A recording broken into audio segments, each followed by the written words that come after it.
This has to be one of the best realistic drift tunes on CarX. This thing is insane.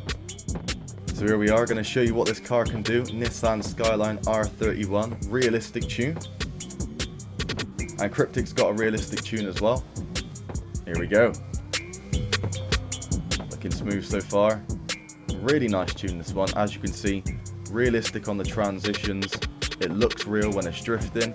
None of this kind of low acumen flicking the sticks and all over the place. Nice and smooth, realistic. And wait till you see some of these clips right on the door. Clipping on the transitions as well. Pretty much as close as you can get. Really nice lead from Cryptic. There we go, clip the back end. Perfect transitions, cannot get any closer than that. Two realistic, old school JDM classics, realistic tunes. This is what CarX is about. As it says, simulation drifting, right on the door. Literally pushing him around. That's sick. Let me know what you think of the build down below, and Cryptic's build too. But yeah, as you can see, smooth drifting, wide outside lines, realistic transitions. It looks like we're drifting on steering wheel, but we're on controller. That's the thing with high acumen realistic tunes with good suspension setup. It looks like you're on wheel, and it feels realistic, the transitions, the weight shift of the car. Everything just feels like it should. Perfect drifting, really nice tandems, perfect lead from Cryptic as always. Smashing his car up a bit, but never mind. We've got a different daytime setting, as you might notice as well. I think we're drifting on 8 PM evening time, East Togo, if you're wondering, if you want to get this look. But just perfectly in tandem, super smooth. Cryptic's going to be dropping his tune as well, if you want to check that out. But look at that, right on the door. Insane. Oh, almost got took out there. That was lucky. And there we go, crazy lap. That was literally first time as well. That was the first time me following Cryptic. He followed me once before, and 360 to finish it. That just shows you the level of a realistic smooth tune and what you can do with it. Let's jump in and show you what to do. Alright, so jumping into CarX, you can use any body kit you want. The car still works really nice, tune still works well. Same with the Ultimate mod. If you haven't unlocked it, if you've only got drift, go with that and do as much as you can. And then we've got a realistic, balanced, real-life tune setup. As you can see, good fitment, enough clearance for the suspension to compress, and you're not going to get the wheels sort of clipping through the fenders. Nice realistic fitment, and all realistic settings for the dampers, suspension, and spring length. Feel free to pause the video and copy all that up. And then we've got the end of the dampers there, and the front toe and stuff like that. I think I was the first person in CarX to start doing 0.3 minus in the front and positive 0.2 in the back. Now everyone's running the same. Front camber, I've got almost 6 degrees, and then at the back, half a degree.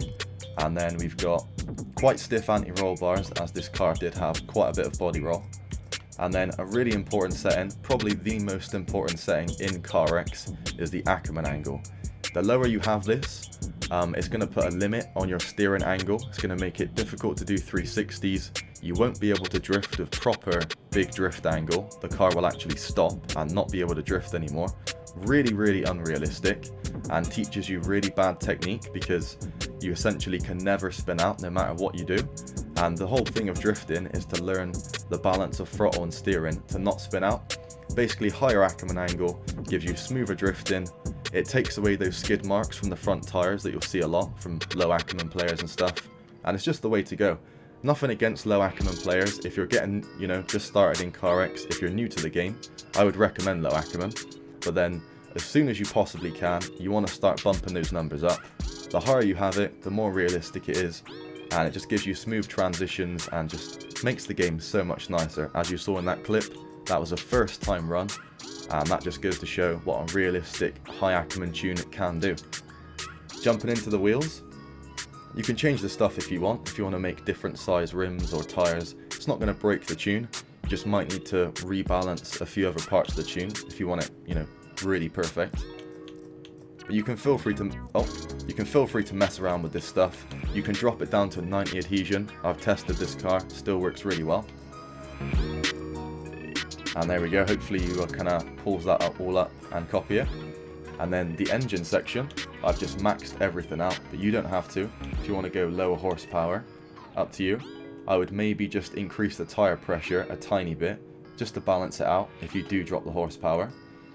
With the transmission, I've got the diff locking ratio at just above a limited slip differential on LSD, just because this car was, I don't know, I felt it needed that tiny little bit, 0.1 extra on the diff locking.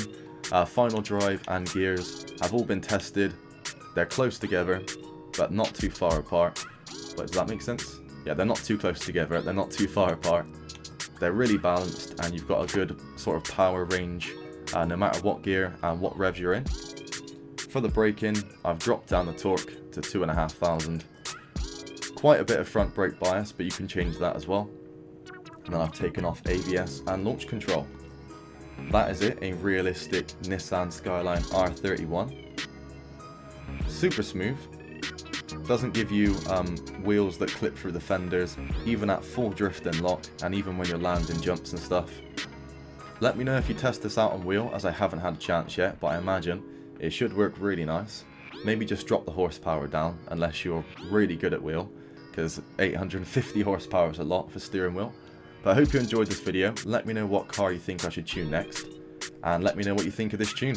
Appreciate you watching to the end. Drop a like if you enjoyed it, and if you enjoy the tune, and I'll see you on the next one. Take care.